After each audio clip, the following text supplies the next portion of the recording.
Hello guys, kumusta kayo?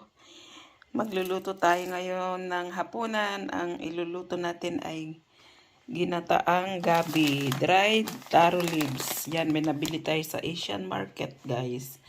At sasahugan natin ng mga mix diced na isda. Yan. Ito sasahog natin guys. Siyempre haluan ko din siya guys ng mushroom. At nandito na ang ating gagamiting coconut milk 2. Mayroon tayong asin, sibuyas, bawang, at syempre ang sili. Ihanda na natin guys ang ating mga sangkap. Syempre, babalatan na natin ang ating mga ricado at itong dried leaves, taro leaves guys. Ilagay natin dito sa ating langgana para mahugasan ng maigi kasi galing ito sa Asian, sa ating bansang Pilipinas, kaya dapat hugasan natin ng mabuti guys. Ilagay natin dun sa ating sink. Babaran natin siya guys ng tubig. At hayaan muna natin siya dyan para matanggal yung mga alikabok guys. Yan. Hugasan natin mabuti. Ayan.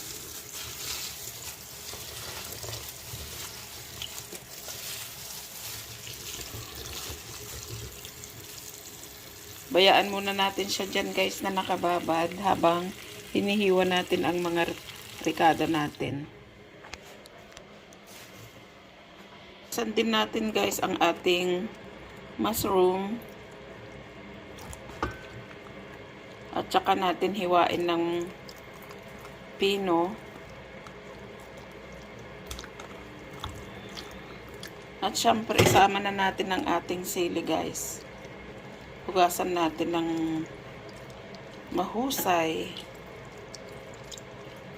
bago rin natin hiwain.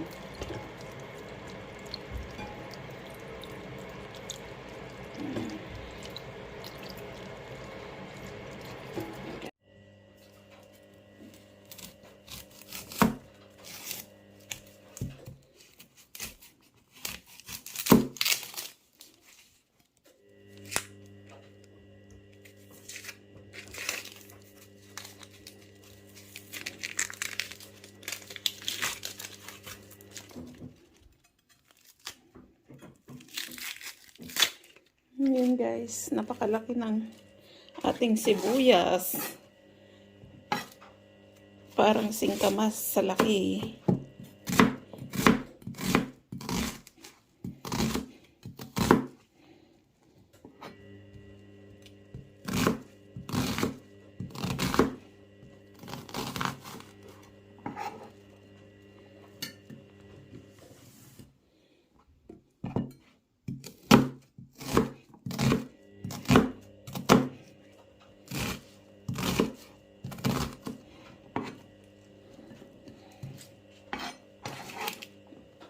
Guys.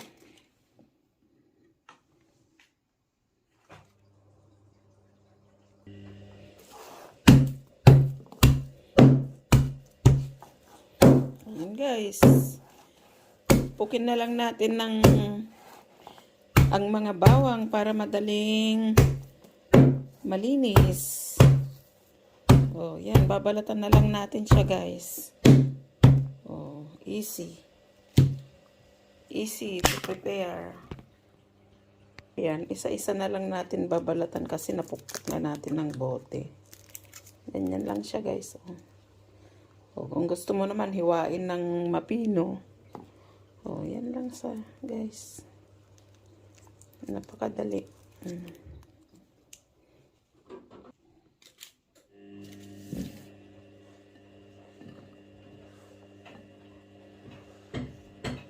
Go.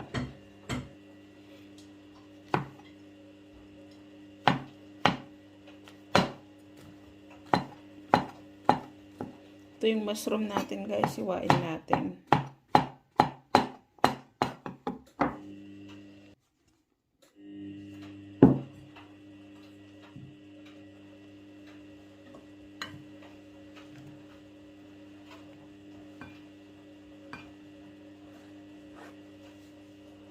Yung sili guys, hiwain din natin siya ng pino.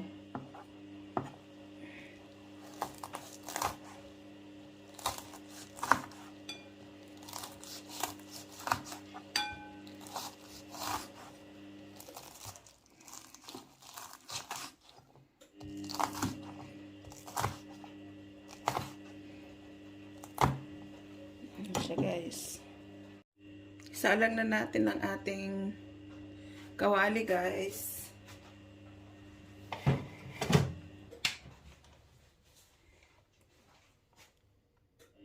Kung mainit na yung ating kawali guys, lagyan na natin ng mantika para igisa muna natin ang mga sangkap niya guys. Ayan. Ilagay na natin ang ating mga ricado. Ito guys.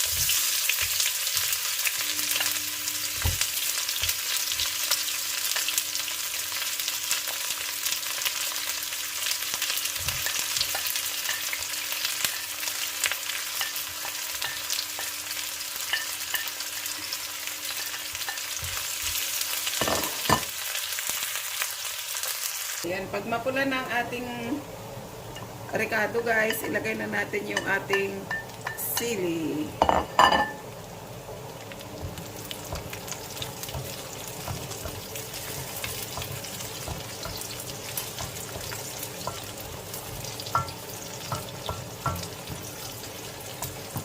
Yan.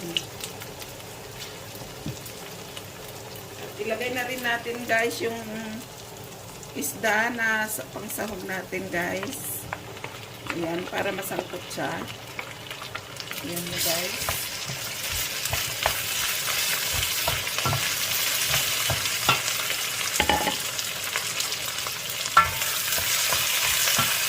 Lagyan natin siya ng ano guys, asin.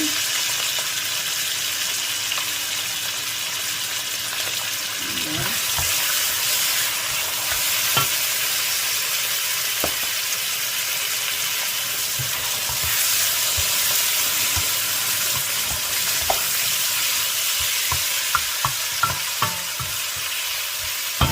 Takpan muna natin siya guys para maluto ang ating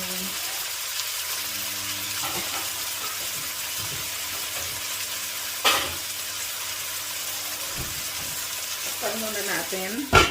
Ayan siya guys.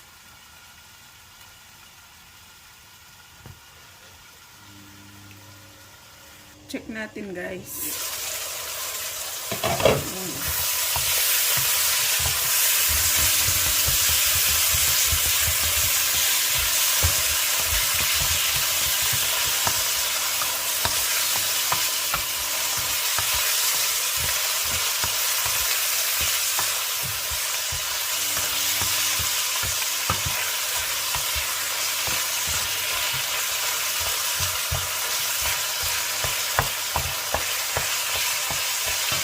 Guys, may tira tayo kahapon na karne ng manok. Pwede rin natin isahog na guys para mas masarap. Ayan.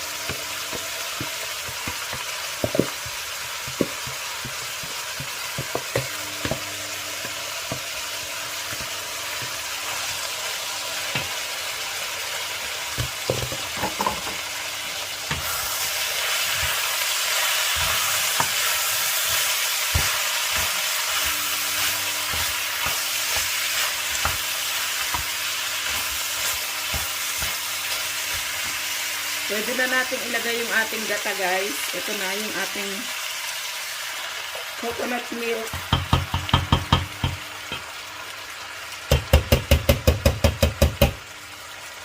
Ayan guys. 2 lata ito guys.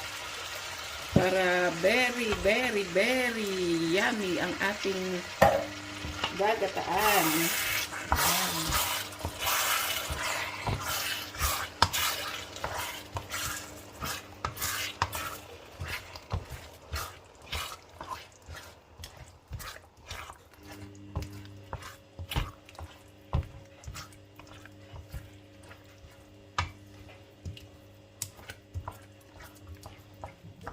Siya guys. Pakuluan muna natin siya guys. Babayaan natin siya. Tingnan natin guys yung ating kwan.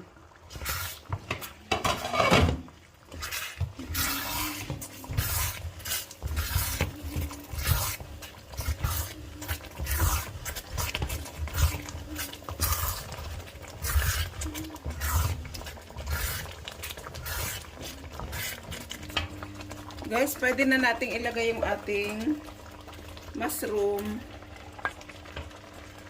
at saka yung ating gabi guys. Lagay na natin.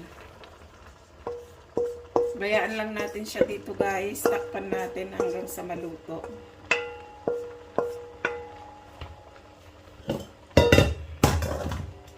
Ayan. Pabayaan muna natin siya guys dyan.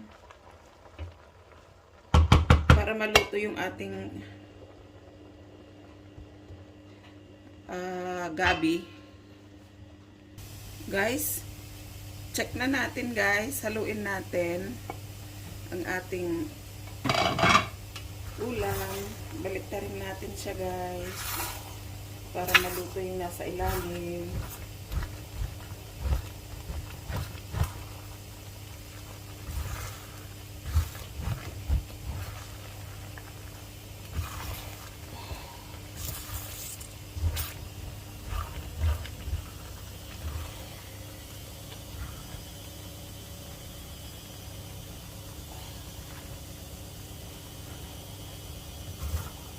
Siya guys.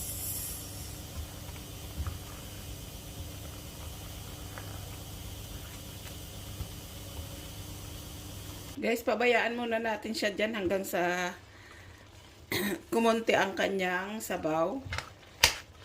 Pabayaan muna natin siyang nakaganyan siya guys.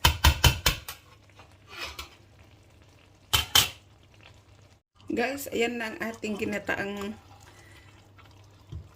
gabi leaves. Luto na guys. Ayan. Oh, napakasarap guys. Oh. Kain na tayo guys. Nakaluto na tayo ng ginataang dahon ng gabi o laing. Yummy-licious na guys. Let's eat na. Ayan na guys. Kain na tayo. Ito na si Darling kasama kong kumakain. Ito yung ulam namin, yung ginataang laing. Oh, 'di ba guys? Isang kaserolang laing. Enjoy meals. Yan na guys, oh. Ang dami. Oh. With sili pa. Enjoy si Darling na kumain ng ginataang laing.